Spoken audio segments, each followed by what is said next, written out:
여호수아 1장 말씀입니다.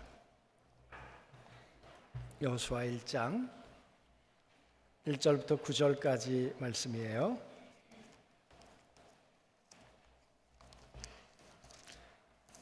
찾으셨나요? 1장 1절부터 9절까지.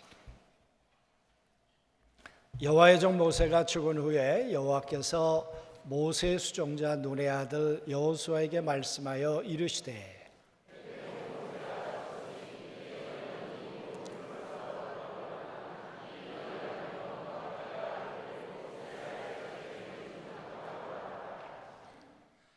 내가 모세에게 말한 바와 같이 너희 발바닥으로 밟는 곳은 모두 내가 너희에게 주었노니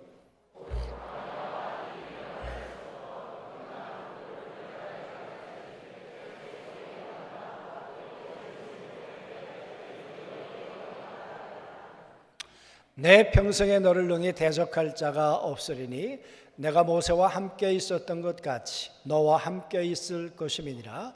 내가 너를 떠나지 아니하며 버리지 아니하리니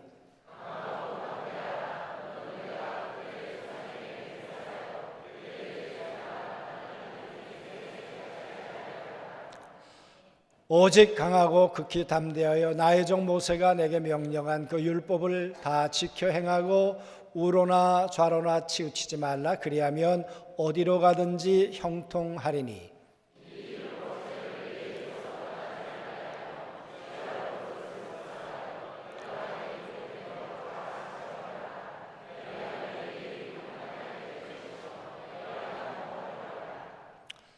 내가 내게 명령한 것이 아니냐. 강하고 담대하라. 두려워하지 말며 놀라지 말라. 내가 어디로 가든지 내 하나님 여호와가 너와 함께 하느니라 하시니라. 아멘. 여러분, 여호수아의 삶은 어땠을까요? 시작은 어땠고 그의 끝은 더 좋았을까? 그 말이. 아직 그에게 미래는 오지 않았어요. 지금 아마 93살쯤 된 것 같아요. 그가 마지막 숨을 거두는 때가 110세니까 아직도 살 날이 많이 남았죠. 앞으로 남은 기간 동안 그는 잘 살았을까? 그 말이. 올해보다 내년이 더 좋을까? 그 말이죠. 작년 이맘때, 아니 이거보다 조금 더 지나서 가을 이 단풍불이 들 때 제가 그런 글을 써놨더라고요. 단풍, 그 붉어지는 그 단풍을 보면서 핏빛이 보인다. 제가 그렇게 글을 썼어요. 왜 단풍을 보며 피비린내 냄새가 날까? 어떻게 보면 작년이 굉장히 불안했던 것 같아요. 경제, 정치, 안보, 교육, 뭐 하나 마음 편한 것이 없었던 것이 작년이었던 것 같아요. 그래서 제가 마지막 소절에다가 내년 이맘때는 편안한 마음으로 단풍놀이를 했으면 좋겠다. 그렇게 1년 뒤를 희망해 봤는데 정말 1년이 지난 오늘 가을을 맞이하는 오늘 이 시점에 정말 우리는 더 편안해졌을까? 그 말이에요. 우리의 경제는 더 넉넉해졌을까? 우리의 정치는 우리를 염려하지 않도록 만들어줬을까? 우리의 안보는 전쟁의 위협은 사라져 갔을까? 또 우리 아이들의 교육의 문제는 염려 안 해도 될 만큼 정말 우리 아이들의 교육의 미래는 밝은 것일까? 그런 걸 생각해 보면 어쩌면 예년보다 더 어둡고 더 절망적인 건지 몰라요. 그러면 앞으로 1년 뒤는 어떨까? 그 말이에요. 앞으로 2년 뒤에, 5년 뒤에, 10년 뒤에 우리의 미래는 과연 어떨까? 모르는 일이에요. 미래는 우리의 것이 아니에요. 미래는 더 좋을 수도 있지만 나쁠 수도 있어요. 미래가 성공일 수도 있지만 미래가 실패일 수도 있어요. 여러분, 오늘 이 여호수아는 이스라엘 백성들의 미래를 향해 말씀하고 계시는 거예요. 여호수아는 미래를 알 수 없지만 함께 하시는 하나님은 미래를 알고 계시는 분이신데 그 하나님께서 손 내밀어 함께 너와 살아줄게, 내가 너와 함께 미래를 동반자가 되어줄게, 그렇게 말씀해 주시지만 그러나 아마 여호수아는 몹시도 불안했을 거예요. 그때 여러분 환경을 한번 생각해 보십시오. 하나님 다음으로 신뢰했던 모세, 그 모세가 죽었어요. 죽은 것도 그의 시체를 찾을 수가 없도록 그는 죽었어요. 여러분, 그런 모세의 죽음을 보면서 이스라엘 백성들은 하나님에 대해서 무슨 생각을 했었을까? 그 말이에요.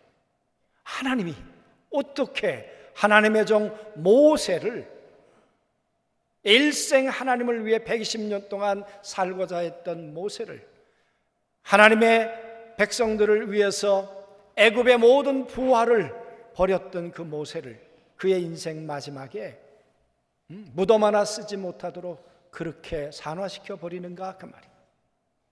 그런 하나님에 대해서 이스라엘 백성들의 불만이 없었겠습니까? 그 하나님이 미래를 향해 나가자고 손을 내미는데, 하나님, 당신에 대해서 어디까지 우리가 믿어야 하겠습니까? 하는 그런 생각, 마음들이 전염병처럼 퍼져나가지 않았겠는가? 그 말이에요. 여러분, 아마 그런 일들이 그렇게 수습되지 않았을 때, 하나님에 대한 여론, 하나님에 대한 민심이 흉흉할 때, 그때 하나님께서 모세에게 말씀하시는 거예요. 여호수아에게, 여호수아야, 내일로 향해 가자, 미래를 향해 가자. 그러면서 하시는 말씀이 내가 너와 함께 갈게. 여러분, 함께 간다는 게 좋은 일이긴 하지만, 그러나 함께 간다는 일이 부담스럽기도 해요. 그렇지 않아요? 명절에 가족들과 함께 있다는 것이 좋은 사람도 있지만, 함께 있다는 것이 한없이 짐스러운 사람도 있을 수 있어요.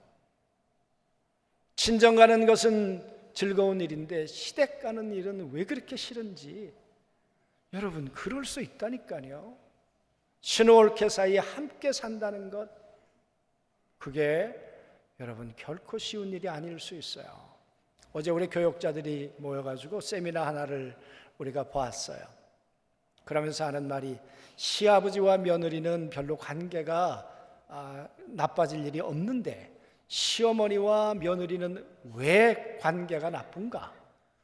어제 강의 가운데 그런 내용이 있었어요. 여러분, 왜 그렇다고 생각하세요? 왜 함께 사는 게 힘들어요? 한번 생각해 보세요. 여러분, 집집마다 상황이 다르실 테니까. 아무튼 여러분, 사람과 함께 산다는 것도 결코 쉽지 않아요. 그래서 어떤 분이 이런 책을 썼어요. 이런 사람 만나지 마세요. 굉장히 많아요, 이런 사람의 숫자가. 근데 대표적인 것만 얘기를 해보면, 귀 막힌 사람하고 함께 가지 마라, 이 사람 사귀지 마라, 암만 얘기해도 못 알아듣는 사람, 필요할 때만 나를 찾는 사람, 그런 사람 있죠. 1년 내내, 아니 5년 내내 전화하다가 전화 왔어요. 웬일이야, 그래. 우리 아들 결혼하는데, 이런 사람 있잖아요. 365일 자기 폰만 잡는 사람, 말문 막히는 사람, 과거로만 향하는 꼰대, 감탄을 잃어버린 사람, 대접받고 은혜를 저버리는 사람. 아무튼 사람들을 분류해보면 별의별 사람들이 많이 있다는 거예요. 그 사람들과 함께 살아가야 된다는 게 정말 어려운데, 근데 하나님은 여호수아가 뭐가 그렇게 많아 마음에 들었길래 내가 너와 함께 살아줄게, 이렇게 말씀하시는가? 그 말이에요. 여러분, 여호수아 그러면 떠오르는 게 뭐예요? 여호수아 어떤 사람인 것 같으세요? 저는 오늘 여기 1장 1절에 여호수아의 부르는 그 호칭이 모세를 부르는 호칭과 같지 않아요. 다시 한번 보세요. 여호와의 종 모세가 죽은 후에 여호와께서 모세의 수종자 눈의 아들 여호수아에게, 여러분, 하나님이 모세를 부르실 때 항상 나의 종이었어, 이렇게 정감 있게 부르세요. 그런데 그 모세가 죽었어요. 여호수아가 이제 이스라엘의 리더자가 됐어요. 그러면 하나님이 이 여호수아를 향해서 너 내 종이야 이렇게 부르셔야 되는데 하나님이 한 번도 그렇게 안 부르세요. 여러분 섭섭하지 않았을까요? 비교된다는 거 마음이 좀 상하지 않았을까요? 아니 하나님이 이렇게 사람을 차별하시는가? 모세가 죽었으면 그 다음은 나밖에 없는데 나를 향해서 너 내 종이야 이렇게 말 한마디 하시는 게 그렇게 어려운가 그 말이에요. 그런데요 끝까지 그러세요. 24장이 끝날 때까지 그러세요. 꼬박꼬박 모세를 부를 때는 여호와의 종 모세가 명령하기를, 여호와의 종 모세가 말씀하기를.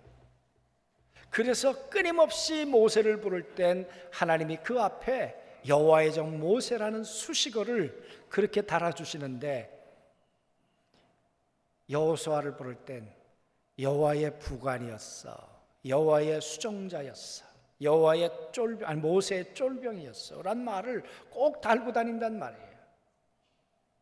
여러분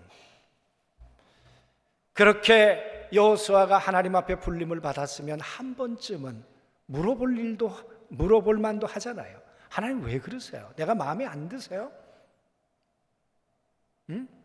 사람들이 나를 뭐라 그러겠어요? 꼭 모세의 부관이라고 그렇게 부르셔야만 되겠는가?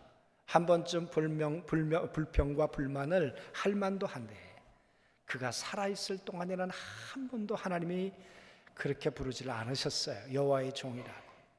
그런데 저는 그런 면에서 여호수아가 참 대단하구나. 그렇게 하나님이 어쩌면 모세와 비교해서 자기를 낮추심에도 불구하고 끝까지 그걸 견뎌내요. 그걸 받아들여요. 하나님께서 왜 여호수아가 함께 할 수 있었을까? 끊임없이 자기를 낮출 수 있었어요. 끊임없이 자기를 비울 수 있었어요. 끊임없이 자기 하나님 앞에 겸손함을 가질 수 있었던 것 같아요. 어느 때까지? 죽을 때까지. 쉽지 않잖아요.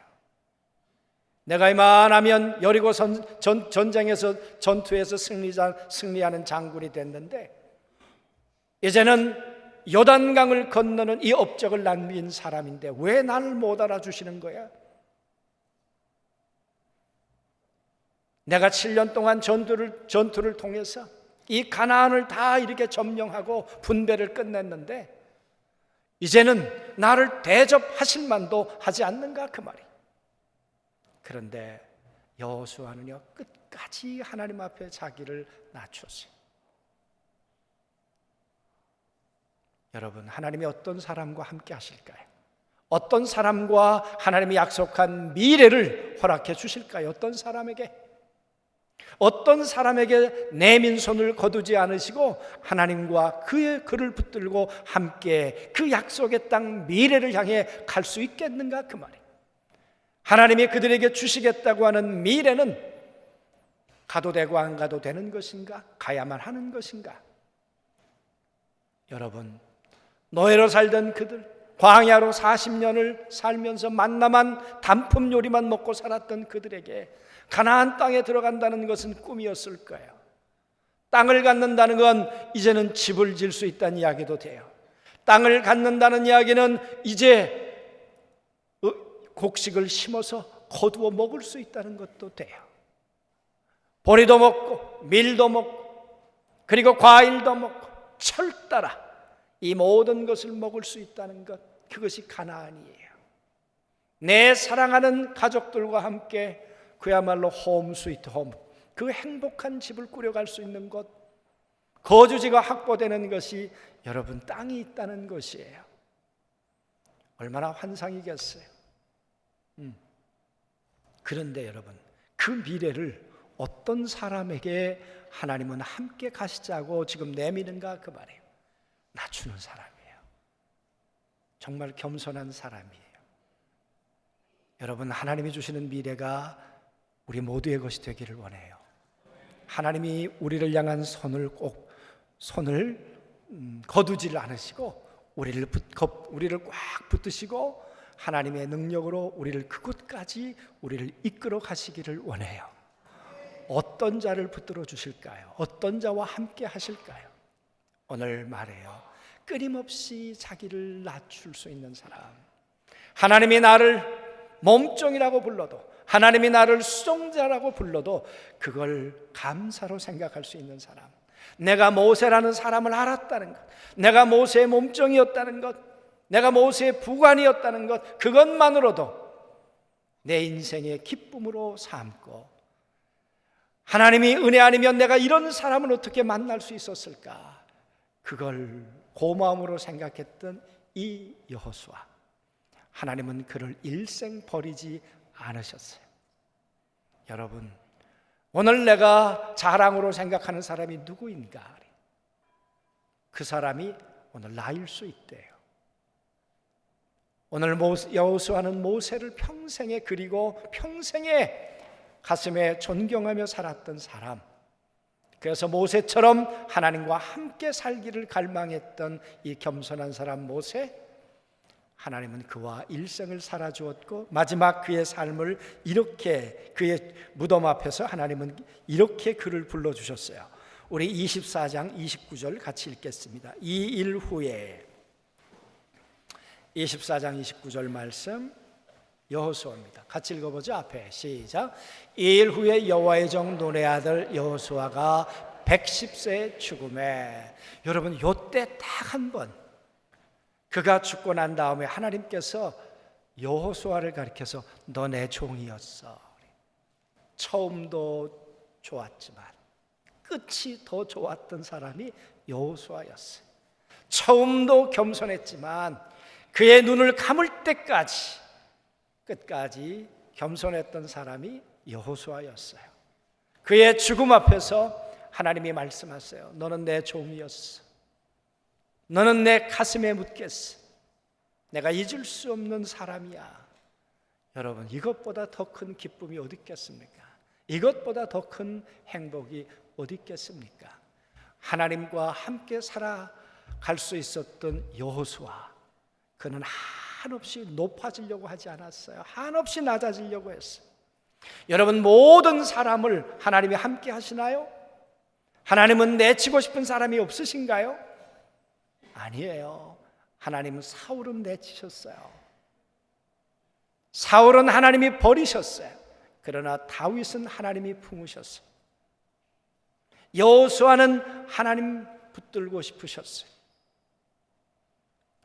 그런 것처럼 내버리고 싶은 사람도 하나님도 있으세요. 여호수아 끝까지 하나님과 가나안에 들어갈 수 있었던 그 이유를 밝히고 있어요. 그의 수종자였다. 모세의 수종자였다. 끝까지 겸손했던 사람 여호수아였다. 여러분, 그런 면에서 오늘 우리 가을을 시작하면서 우리의 태도를 한번 점검해 보기를 원합니다. 우리는 높아져 있을까? 낮아져 있을까? 태산처럼 높아지려고 할까? 아니면 저 골짜기까지 내려가려고 할까? 여러분, 골짜기를 파고 내려가면 하나님 앞에서 그 골짜기만큼 채우시는 분이 하나님이에요. 하나님 감격으로 채우시고 존귀로 채우시는 분이 하나님이신 걸 믿습니다. 여러분, 오늘 여호수아 그렇게 말했어요. 그리고 말씀하세요. 하나님께서 여호수아에게 내가 너에게 미래를 이렇게 줄게. 귀를 막고 떠나간 사람도 있었을 거예요. 그러나 여러분, 귀 막힌 사람하고는 하나님이 어떻게 할 수 없는데 귀를 열어놓고 하나님이 주시는 그 약속의 말씀을 붙들고 가슴이 날마다 뛰었던 사람, 하나님이 주시는 저 이라크, 하나님이 주시는 저 서해, 하나님이 주시는 저 땅끝까지 내가 밟는 땅을 하나님이 주신다고, 여러분, 이 말씀을 듣고 그의 미래를 그려보고 미래를 꿈꾸었던 사람이 여호수아였어요. 여러분, 현실적으로 보면 요단을 건너다는 게 불가능하고요, 여리고를 무너뜨린다는 것은 더 불가능해요. 여리고는 축구장 3개만큼이나 큰 성이에요. 그리고 여러분, 지금도 발굴한 성을 가지고 이 그려놓은 사진을 보면 그거는요 무너질 성이 아니에요. 그 성을 어떻게 무너뜨리며 가요? 그런데 하나님께서 주시겠다는 거예요. 하나님께서 그 능력으로 그 땅을 오늘 여호수아와 이스라엘 백성들에게 주시겠다는 거예요. 여러분, 우리의 미래는 경제, 정치, 교육 뭐 하나 우리의 미래에 우리가 확실하게 만들어갈 것이 없는 그런 미래일 수 있어요. 그러나 하나님은 미래를 만들 수 있는 분이세요. 하나님은 미래에 우리의 거처를 만들 수 있는 분이세요. 하나님은 우리에게 새로운 미래를 우리에게 허락해 주실 수 있는 전능하신 하나님이세요. 이 하나님과 어떻게 함께 살아갈 수 있는가 그 말이에요. 하나님이 말씀하시죠. 좌우로 흔들리지 마라. 좌우로. 요즘엔 명절에도요 밥상에 앉아서 이 좌우 때문에 아주 긴장을 해요. 여러분 집안은 안 그러세요? 우리 장모님하고 우리 사위하고 좌우가 막 그냥 그래서 좌우로 흔들리지 말고 가운데로만 가야. 오늘 여기 보니까 좌우로 치우치지 마라. 좌로나 우로나 치우치지 마라. 좌는 뭐겠습니까? 이스라엘 백성들에게 감정이에요. 두려움이라는 감정, 염려라는 감정. 요단을 건널 수 있을까? 전쟁에 얼마나 많은 사람들이 죽어야 하는가? 정말 저 미래를 우리가 얻어낼 수 있는가? 라는 두려움. 여러분, 인간의 이성이 미래를 향해 나가는 것 같지만 아니에요. 감정이에요. 감정. 내가 할 수 있다는 그 마음의 흥분이 있으면 우리는 뛰쳐나가요. 그러나 두려우면 우리의 걸음도 우리의 몸도 굳게 만드는 거예요. 여러분, 가만 생각해 보면 마음속에서 샘솟는 이 두려움, 차올라오는 이 염려를 어떻게 극복할 수 있겠어요? 또 가만히 생각해 보면 계산을 아무리 해봐도 요단을 건널 방법이 없잖아요. 아무리 인간의 머리로 계산기를 두들려 봐도 저 여리고를 무너뜨린다는 것이 여러분 불가능하잖아요. 눈 뜨고 있으면 한 번은 좌측으로, 한 번은 우측으로, 한 번은 내 머리로, 한 번은 내 감정으로 이렇게 여러분 왔다 갔다 하면서 한 걸음도 못 나갈 때가 얼마나 많이 있는가 그 말이에요. 그런데 오늘 하나님께서 뭐라고 말씀하세요?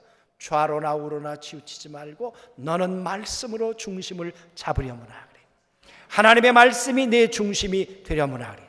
내가 너에게 주시겠다고 하는 이 약속이 내 삶의 중심이 되려무나 그래. 하나님 말씀하세요. 그 중심을 잡는 자를 내가 너와 함께 해주겠다. 함께 해줄게. 미래는 불가능해 보여. 현실은 암담해 보여. 그러나 생각해봐. 내가 너와 함께 했잖아.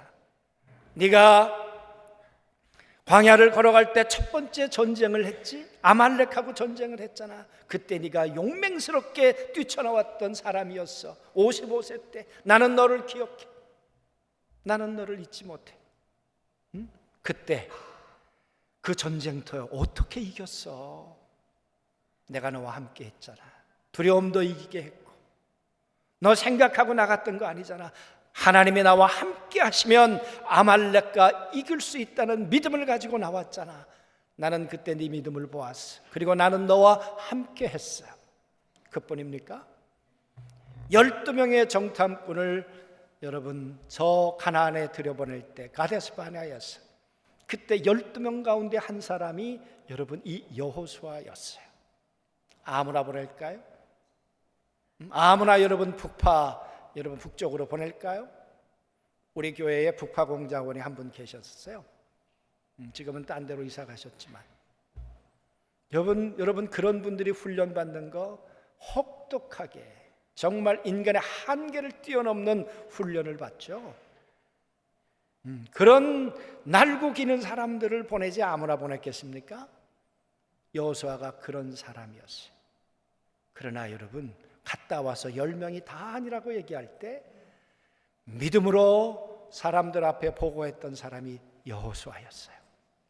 그는 하나님과 함께 그곳에 갔고 하나님의 눈으로 보았고 돌아와서도 하나님의 눈으로 보고했던 사람이 바로 여호수아였어요. 여러분, 하나님이 여호수아에게 말씀하세요. 내가 너와 함께 했잖아. 그리고 말씀하시는 거예요. 내가 너와 함께 요단도 건너고 여리고도 무너뜨리고 저 가나안을 향해 내가 너와 함께 갈 거야. 좌로나 우로나 흔들리지 마라. 이 하나님의 말씀을 주야로 네가 묵상해라. 하나님의 말씀에 귀가 막힌 사람이 되면 안 된다. 우리 20일부터 우리 다시 성경 읽기를 시작할 거예요. 지난 전반부에 우리 한 400여 명인가요? 오늘 후반부에는 더 많은 성도들이 이 성경 읽기에 참여를 하셔서 하나님의 말씀을 듣고 눈으로 보고 그리고 입술로 고백하고 할렐루야 아멘. 묵상한다는 말은 명상한다는 말이 아니에요. 이 성경에서 말하는 이 묵상은 하가 사자처럼 외쳐댄다는 거예요. 내가 하는 말이 내 귀에 들리도록, 내가 하는 말이 다른 사람이 듣도록. 하나님께서 약속의 땅을 내게 주신다고 했어. 하나님은 전능하신 하나님이야. 오, 하나님은 내 예배를 받으시는 분이야. 그렇게 입술로 고백하고 찬양하고 그렇게 으르렁대며 하나님의 말씀을 붙들고 좌우에 흔들림이 없이 앞을 향해 나가려면 하라. 그러면 내 미래가 내가 약속했던 그 미래가 될 거야. 사랑하는 성도 여러분, 이 가을을 지나 겨울을 지나 우린 내년으로 갈 텐데 그 미래를 어떻게 가시겠어요, 여러분? 여러분의 IQ로 가시겠어요? 늘 파도처럼 흔들리는 내 감정을 의지하고 가시겠어요? 오늘 하나님이 말씀하세요. 좌로나 우로나 흔들지 마. 그리고 하나님의 말씀을, 이 하나님의 율법책을 내 입에서 떠나지 말게 하고 그렇게 한번 살아봐. 근데 그게 된다니까. 할렐루야 아멘. 오늘 하나님이 그렇게 말씀하셔. 그러면서 오늘 얘기를 하시죠. 내가 이 말씀을 따라 내가 방향을 정하고 가면 그래. 여러분, 어쩌면 여호수아는 두려워서 저 동쪽으로 가고 싶었는지 몰라요. 하나님이 가라고 하시는 것은 요단을 건너 서쪽이에요. 하나님과 함께 갈 수 있는 사람들은 어떤 사람일까? 하나님과 방향이 같은 사람이에요. 하나님이 가고자 하는 방향이 동쪽인데 나는 서쪽으로 가면 하나님과 어긋나요. 하나님께서 요나에게 니느웨로 저 북쪽으로 가라고 하는데 요나는 욥바에서 배를 타고 여러분 저 서쪽으로 갔어요. 그래서 하나님과 요나는 어긋났어요. 여러분, 하나님과 함께 갈 수 있는 사람들이 누구예요? 하나님과 꿈이 같은 사람, 하나님과 발걸음이 같은 사람, 하나님과 함께 방향이 같은 사람. 여러분, 한번 우리 자신들을 돌아보자고요. 하나님과 나는 방향이 같은가? 나는 내 미래를 향해 가는데 내 방향에 하나님을 맞추려고 하는가? 아니면 하나님이 주시는 방향에 나를 맞추어서 함께 가려고 하는가? 그 말이에요. 여러분, 하나님의 도움을 받으려면, 하나님이 책임지는 인생이 되려면 그것은 하나님이 가는 방향으로 우리가 걸어가야 돼요. 그래야 우리는 주책이 된다니까. 주책이 뭐라고 그랬죠? 주가 책임지는 사람이 주책이라고 그랬어요. 그렇죠? 주님이 책임지는 사람. 그 말을 성경은 이렇게 얘기를 해요. 형통하게 되리라. 오늘 말씀에 이렇게 얘기를 하시죠. 7절 끝에 보니까 그리하면 어디로 가든지 형통하리니 8장 끝날 때도 내 길이 평탄하게 될 것이며 내가 형통하게 되리라. 사랑하는 성도 여러분, 이 형통한다는 말은 너의 삶의 여정이 성공적이 될 거야. 내 여정이, 내 여행이, 내가 가는 길이 전쟁도 있고 가난도 있고 어려움도 있고 난관이 있을 수 있지만 그러나 반드시 너는 형통하는 사람이 될 거야. 성공적인 여정이 될 거야. 사랑하는 성도 여러분, 미래는 여러분 살아보지 않은 시간들이에요. 미래는 내 것이 아니고 하나님의 것이에요. 하나님이 주셔야만 우리의 미래는 현재가 될 수 있는 것이에요. 그러나 하나님은 미래를 알고 계세요. 하나님은 여러분과 저의 미래를 계획하고 계시고, 그리고 그 하나님은 미래로 우리를 이끌어 들이시는 분이 하나님이세요. 하나님이 약속하고 있는 미래는 우리의 인생을 빼앗고 도적질하고 노략질하는 분이 아니세요. 그 하나님은 우리의 미래가 생명을 얻되 풍성히 얻게 하시는 그 미래를 향해서 우리를 이끌어 드리고 싶은 분이 하나님이세요. 어떤 자가 그 하나님과 함께 내일을 향해 걸어갈 수 있고 그 내일의 풍성함의 주인공이 될 수 있는가? 오늘 하나님은 여호수아를 통해서 말씀하세요. 너 낮출 수 있겠어? 언제까지? 죽을 때까지, 끝까지. 그러면 내가 네 무덤가에 와서 너를 한높이 높여줄게. 그 이스라엘 모든 사람들에게 여호수아 내 종이었어, 여호수아 내 사람이었어 라는 인정을 모든 사람들 앞에 해줄게. 그리고 하늘에서도 너를 인정해 줄게. 사랑하는 성도 여러분, 우리가 하나님 앞에 그런 인정받는 사람들이었으면 좋겠습니다. 하나님이 그래서 부탁해요. 좌로나 우로나 흔들리지 마라. 그 말은 모든 인간은 흔들려요. 시계추처럼 흔들려요. 흔들리지 않은 인간이 누가 있어요? 흔들려요. 그 흔들리는 추를 잡을 수 있는 게 뭐냐? 여호와의 말씀을, 이 율법책을 주야로 묵상하고 이 말씀을 붙들고 네가 가려무라. 그러면 내 길이 형통하리라. 내 길이 평탄하게 되리라. 사랑하는 성도 여러분, 우리 개인의 삶도, 우리 교회도, 이 민족도 이렇게 주와 함께 걸어갈 수 있는 우리 모든 백성들이 되었으면 좋겠습니다. 그래서 미래가 불통이 아니고 형통이었으면 좋겠고요, 미래가 굽은 길이 아니고 평탄한 길이었으면 좋겠습니다. 모든 성도들의 삶 가운데 이 하나님의 은혜가 꼭 함께 하시기를 주님의 이름으로 축복합니다. 아멘.